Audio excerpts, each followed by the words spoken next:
Question, que constate-t-on par rapport aux fiefs du roi d'Angleterre? Tout simplement, les fiefs donc, qui sont indiqués en orange, ils ont disparu au XVe siècle. Il n'y a plus de présence anglaise sur le sol français à ce moment-là, parce que ça a été tout simplement reconquis par la France. Que constate-t-on par rapport au domaine royal? Qu'il a largement augmenté et qu'il est désormais majoritairement en fait constitutif du royaume français.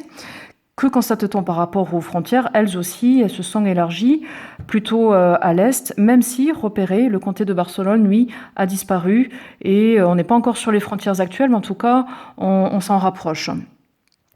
Carte de droite, quels sont les deux moyens utilisés par les rois pour intégrer les duchés ou les comtés au domaine royal? Donc là, il fallait juste en fait voir la légende. C'était marqué ici. Il y a deux façons de rattacher, je l'ai expliqué dans la vidéo précédente, de rattacher les fiefs au domaine royal, essentiellement par la guerre à des seigneurs.